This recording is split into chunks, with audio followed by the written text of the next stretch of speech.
Hey everyone, this is Steven here, back at it again with another video. In today's video, we're going to be comparing SGC grading to PSA grading, and we're going to try to figure out which grading company offers the most value right now. But before we get into that, if you enjoy this type of content and would like to see more in the future, please feel free to hit the like button and also subscribe. So now that we got all of that out of the way, we can get into the actual video here. And the main goal and purpose of this video is to take a look at some recent PSA graded card sales and compare that to some recent SGC graded card sales and try to determine which grading company offers the most value right now. But before we get into that, I know that this could be a somewhat controversial video because a lot of people do have a very strong allegiance to their favorite grading companies, whether it be PSA, BGS. Some really do like SGC, some do like the newer grading companies such as HGA or CSG. So I do understand that there are some strong allegiances to some specific grading companies, and I personally, if I had to rank them, I do still think that PSA is clearly the number one option. They offer currently the highest resale value, and they do have the biggest market share, meaning that if you have a PSA card, more people are likely to purchase it rather than some of these other tiered grading companies such as SGC, which is what we'll be deep diving. So I do completely understand that, and I also understand that a lot of people don't like mixing different grading companies in their collection. So if someone is a PSA collector, they only collect PSA cards, and I totally understand that. If you only collect one type of graded cards, I do definitely understand that. I personally do not do that. I don't really care. I'm just trying to look for the best value in some of these cards. So I'm going to just go over some of the things that I've been seeing and kind of come up with a conclusion based on some of the facts and data that we have and kind of what I'm looking at when looking at some cards. And the reason why I am putting this together is because I was actually doing what I normally do, which is look up my favorite card, one of my favorite cards here. This is Ichiro Suzuki. This is his 2001 Topps Baseball rookie card, and this one is in a PSA 9. So this is one of my favorite baseball cards here, which a lot of you might know. But this is a beautiful card here, and this PSA 9, this has a current buy it now price of $299.95, so we'll call it $300. There's no offers allowed on this. This is just a buy it now. And I was looking at market movers to kind of see what a reasonable price for this card would be in a PSA 9. It looks like most of them are selling between $270 and $280, so this one is a little inflated, but I did want to just show you this. And this is one of the main reasons why I'm doing this video, is because we have a $300 PSA 9 Ichiro card, and I was just scrolling through eBay like I typically do, and I saw this Ichiro card here for $300, and I kept scrolling down, and then after scrolling through some more Ichiro listings, I stumbled upon this card here, and this is the same card, and this one is in a SGC 9 as opposed to the PSA 9 that we recently just showed that was listed for $300. That's currently selling for around $270 or $280.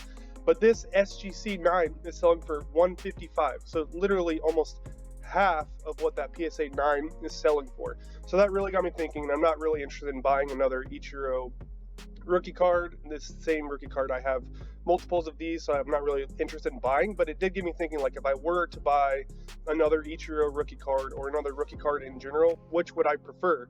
Would it be the $300 PSA 9 Ichiro rookie card or the SGC 9 Ichiro rookie card for half the price or around there?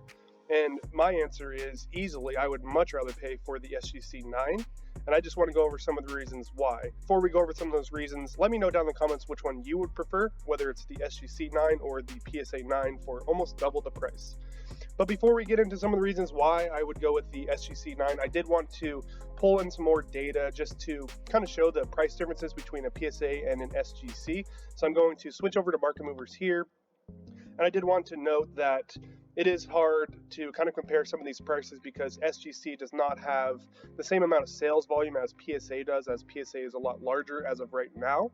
But I did want to try to just compare some of the data that we have so we can get a better understanding of some of the price differences that we're dealing with here. So the first card here I have is a Luka Doncic, and this is his 2018 Prizm base rookie card. And I have a PSA 10 here, and that's the blue bar here, and I thought showing it in a bar graph is the easiest way to kind of so you can picture the price differences. And then I also have an SGC 10 mint condition here, so this is not the pristine, this is the mint, but the last average sale price, which is the last sale price in SGC 10, was $640. The last sale price in a PSA 10 was $900. So you're getting quite a steep discount when looking at SGC, and I did want to highlight that. But another thing I did want to mention is I'm trying to keep this normalized, so I think that looking at the last average sales price is a good way to go, but it is going to differ depending on the number of sales. And like I mentioned earlier, SGC does not have the sales volume as PSA. So then we can look at the total sales here. The purple line is the SGC and the blue line is the PSA, and as you can see, there's a pretty wide range for PSAs, and as you can see, SGC is selling much lower. But if you look at the last time they both sold on the same day, an SGC 10 sold for $640, which is the last average sale that I just went over. But on that same day, a PSA 10 sold for $1,600. So that actually makes the gap wider if we compare sales from the same day, and that's on August 31st, so about 6 days ago. So that makes the gap even wider if we include the sales from the same day. So there's just a couple more data points on some of the price discrepancies between PSA and also SGC, but let's keep looking at some more cards and see if we can find any more value or any more bigger discounts. And here I have Juan Soto. This is a highly populated card with about 18,300 in a PSA 10, and this is his 2018 Topps Update rookie card. So it looks like the last average sales, and again, this is just the last sale price, for a PSA 10 was about $126, and an SGC 10 mint condition was about $103. So you are getting a little discount with the SGC, but let's check out some of the other sales that we've seen. And it looks like if we find sales on 9/4, which was actually yesterday, so September 4th, a PSA 10 sold for $385, whereas a SGC 10 sold for $115. So again, if we expand this out and find some cards on the same day, it does look like there's still a pretty big gap between some of the PSA 10 sales and the SGC 10 sales. But let's keep moving here. I have the Josh Allen Optic base in the PSA 10. The last average sale price of this card was $530, whereas an SGC 10 mint condition was $350. But again, let's take a look at some of the other sales because the last average sale price doesn't tell the whole story. We really want to compare sales around the same time range. So if we look at 8/15, that's the last sale for Josh Allen in the SGC 10. That's about $350. A sale around there was $525 for a PSA 10. So again, we are seeing quite a big difference between some of the more recent sales between SGC and PSA, and you can really see it here in the bar graphs. Another example I wanted to show here is Justin Herbert. I have his 2020 base Prizm rookie card, and then I have this in a PSA 10 and also an SGC 10, similarly to some of the other charts I'm showing, but we do see a pretty big gap between the two, as a PSA 10 last average sale price is $604, where an SGC last sale price in a 10 was $320, so quite a big difference between the two. I'll look at one more card here, and this is Ken Griffey Jr., very iconic card, 1989 Upper Deck card number 1. I have an SGC 10 here, very beautiful and iconic card there, but the SGC 10 average sale price is $1,350, whereas a PSA 10 average sale price is $2,254. So if we, again, take a look at some of the sales, as you can see, SGC does not have nearly as many sales as them, but if we take a look at the last sale, it's about $1,350, whereas if we compare a similar PSA sale around the same date, it's $4,000, almost $300. And if you go down to this lower sale, it's again $2,480. So both of those sales around the same time frame are quite a lot higher than the SGC graded 10 cards. So there's about 5 or 6 examples of where there is quite a large discrepancy in prices between SGC and PSA graded card. The PSA graded cards are selling for quite a lot higher than the SGC cards, it looks like. And now I want to get into kind of what I think about that and why I personally, and again, this is just my personal opinion, I personally think it is a great time to be buying SGC graded cards right now. I'm not talking about sending your cards off to SGC to get them graded. I'm just talking about buying graded SGC cards right now. So now I kind of want to go over my thought process and what I think of the current discrepancy. But I did want to mention a couple things before we get into that. The first thing is that I am more of a long-term buyer and holder, so I buy cards typically for 1 to 5 years, if not even longer. I'm more of a collector rather than an investor, I would say. I don't really do a lot of the quick sales. If you're a short-term buyer and seller, that is great. This problem does not apply to you. I would just stick to PSA, as they do offer the most value. If you're looking with a longer-term horizon, I still do think that, spoiler alert here, I do think that there's a lot of value in SGC. However, that does not apply if you are a shorter term investor. This is more for the long term holders. But I do want to go over some of the reasons why I do think that there is a lot of value in SGC right now. We're going to start off with the Ichiro example here, and I'm going to give you two scenarios. So the first one, and when looking at this Ichiro card, the PSA 9 is selling for $300, whereas like we talked about, the SGC 9 is selling for almost half the price at $155. So scenario one, and this is one option, if we're looking 5 years plus, we know that PSA is valued a lot higher than current SGC prices. We saw that in some of the charts we just looked at. PSA is selling for a much higher premium than SGC.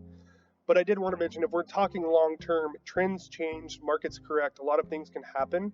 So one philosophy I'm thinking here is, if I bought this Ichiro card for $155, what happens if over the next 5 years people get fed up with PSA, or something happens with PSA, or people just realize, like I'm starting to realize, SGC is really undervalued? What happens if SGC prices start increasing or PSA prices start decreasing? I'm not saying that's going to happen or anything like that, but there's always market corrections. We see it all the time. So say we buy this card now. What happens if over the next 5 or 10 years SGC becomes a bigger player, and this PSA 9, instead of being 155, what if it has a 30, 40, 50% increase to get it closer to the current PSA values? Again, I'm not saying that's going to happen, but it is definitely one of the options.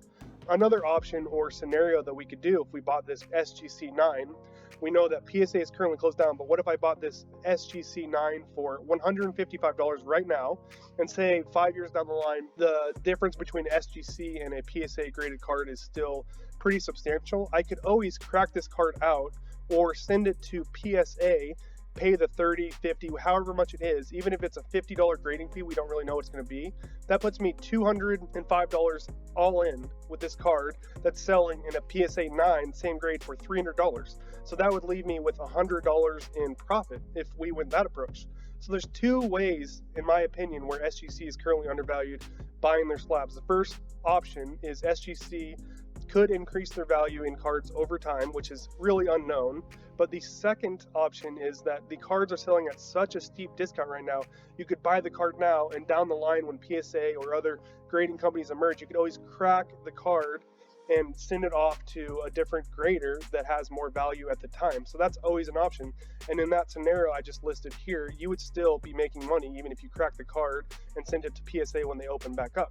So you have two potential scenarios where I think it is really beneficial. And again, this is just my personal opinion. There is a lot of value currently in SGC graded cards. And I'm not talking about submitting your cards to SGC, I'm talking about buying your cards graded with those SGC slabs. And I know that a lot of people probably aren't going to like this take. Again, this is just my personal opinion.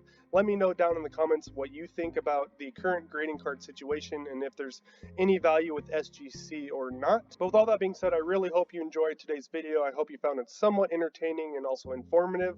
If you did, please feel free to hit the like button and also subscribe. Thanks, and have a good rest of your day. Bye.